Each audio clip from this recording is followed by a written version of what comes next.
industrializados del mundo, que tiene por finalidad financiar proyectos de desarrollo en los recursos naturales compartidos por otros países. En definitiva, es un fondo que aportan los países industrializados a fin de mitigar en parte, ¿no es cierto?, los daños que producen justamente por el desarrollo que tienen. Es un invento hecho en el último momento por Estados Unidos y Brasil, al que adhirieron muchos otros.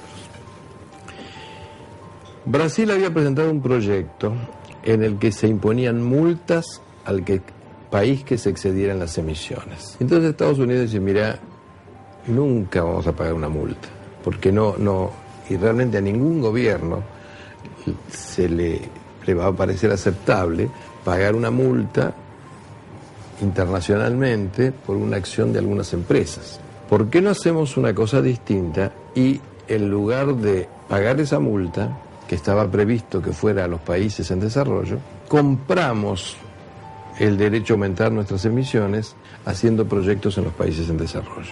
El protocolo es el inicio de la modificación de la tendencia de crecimiento que tenían las emisiones. Y le digo que tenían porque las emisiones de los países industrializados ya están, como conjunto, ya están bajando. Algunas individualmente suben, Estados Unidos sube. Hay dos países que no están entrando, que son Australia, que es irrelevante, Rusia, que importa, y Estados Unidos, que importa. Si se produce el calentamiento, hay gran parte de Rusia que está asentada sobre permafrost, capas de hielo sólida. Sobre ese permafrost hay estructuras. Las tuberías de conducción del petróleo de Siberia están en el permafrost. Hay pueblos que están en el permafrost.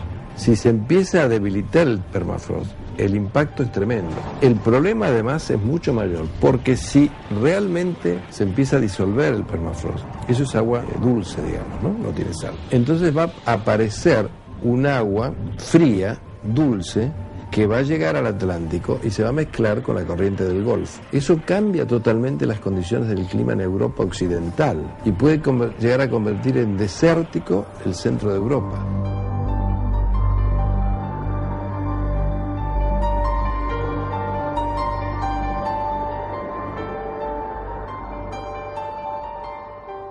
Bueno, el Banco Mundial concertó reuniones, fue acercando, digamos, los distintos puntos de vista sobre el estudio, investigaciones del acuífero, y lentamente fue desplazando las universidades, esa es la realidad, ¿no es cierto?, que fuimos los que empezamos a trabajar. El proyecto tiene un presupuesto de 26 millones de dólares aproximadamente, de los cuales 13 millones son de donación, 13 y casi 14, y el resto es contrapartida de los países. El Banco Mundial es un banco. O sea, un banco que quiere, como cualquier banco, tiene su negocio de prestar plata y cobrar intereses. Eso es así. El Banco Mundial no es una obra de beneficencia. Entonces nosotros estamos siempre reclamando que nos tienen que mandar fondos de cooperación. Eso lo reclamamos en todos los foros. Y cuando nos lo mandan tenemos miedo de que sea para apoderarse de nuestros recursos. Ahora ha habido un llamado a inscripción de consultoras y se han presentado consultoras de todas partes del mundo, de Israel, de Canadá, de Dinamarca, de Italia, de España, de Inglaterra, de Estados Unidos. Es un recurso que ha generado una expectativa grandísima porque, bueno, la mayor parte de él está muy cercano, digamos, a la Amazonia brasilera, que es la reserva natural más importante que tiene el planeta, ¿no es cierto? Estos organismos internacionales aportan la mitad de los capitales que va a demandar ejecutar el proyecto en un plazo de 4 años. El monto total del proyecto es de 27 millones de dólares y ese 50% que aportan les garantiza acceder a esa información estratégica. Porque al tener el conocimiento tienen toda la posibilidad de orientar las inversiones hacia dónde, hacia un recurso estratégico que para ellos, para muchos de estos estados, hoy ya es escaso. A nivel mundial, el agua es un recurso, le diría que escaso en muchas zonas. En todos los temas ambientales siempre hubo una tensión entre los países desarrollados y los países en desarrollo, hay que reconocerlo. Tan solo un débil cable los separa de la vorágine.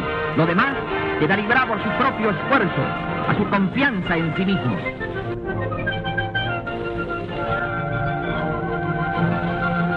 Las pruebas llegan a su fin. Sobre el incomparable panorama de las cataratas se despliega un enorme gallardete con los nombres queridos de Perón y Evita, sincero homenaje de estos atletas que arrostran a la muerte.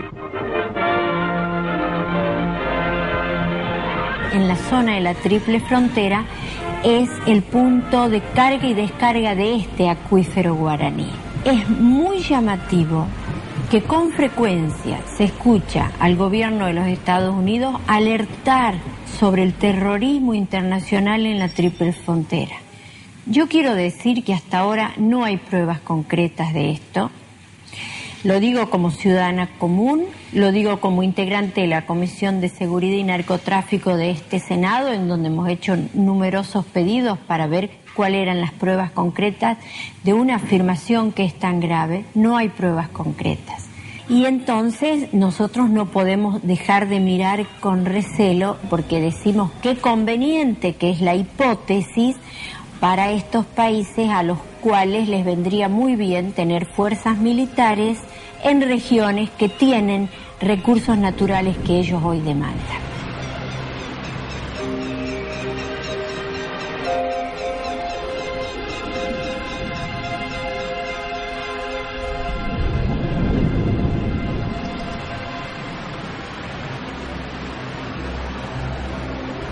Ana Esther Ceseña, doctora en Ciencias Sociales, propone la revisión de puntos estratégicos en el mundo a través de 3 mapas que superpuestos resultan reveladores.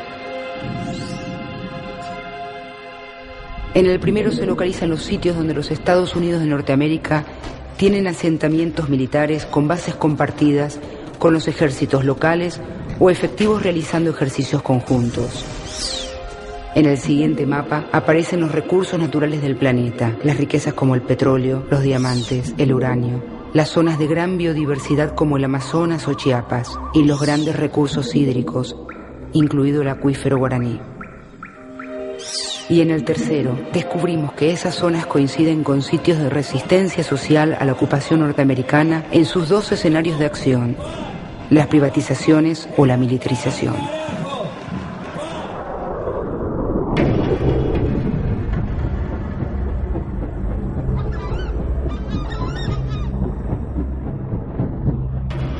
Al principio no se hablaba de eso, era un tema que no importaba.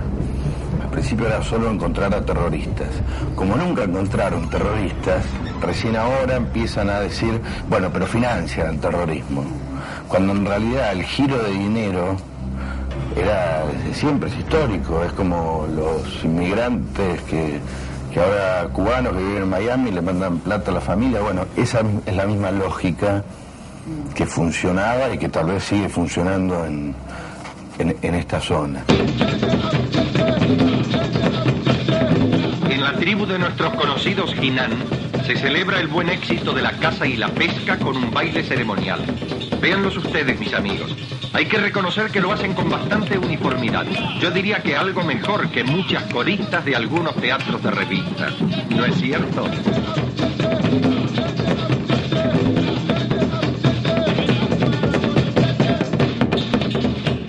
O primeiro árabe que nós temos notícia, ele passou por aqui, coincidentemente, a caminho de Buenos Aires, a caminho da Argentina, para voltar ao Líbano em 1894. Já em 1930, década de 30, já se via uma grande movimentação de mascates. Nós chamamos aqueles vendedores que traziam uma malinha com roupa, com iguarias, com muita novidade para o lugar, né? Então essas pessoas movimentavam naquela época a riqueza do comércio. Então iam de casa em casa vendendo suas coisas e traziam novidades, traziam informações, levavam notícias. Então era realmente um papel, fazia um papel de uma internet hoje.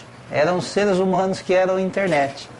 Nos anos 30. Já em 1950, as primeiras famílias árabes se instalavam aqui, quando Foz do Iguaçu ainda não era realmente essa cidade que é hoje. De la época de Clinton, del gobierno de Clinton, había toda una hipótesis que era la de los países parias, que eran Irak, Irán y Corea del Norte, el eje del mal. El eje del mal fue como lo bautizó ya la administración Bush. En la administración Clinton se llamaban los países parias. Se los veía como países peligrosos para Estados Unidos. Entonces uno piensa, decía, realmente, seriamente pensar que cualquiera de esos países es peligroso para Estados Unidos, es como pensar que nosotros somos peligrosos para Estados Unidos. Es un disparate. Pero, digamos, eran políticas de preparación para una determinada doctrina, y una doctrina militar, por eso yo hablo de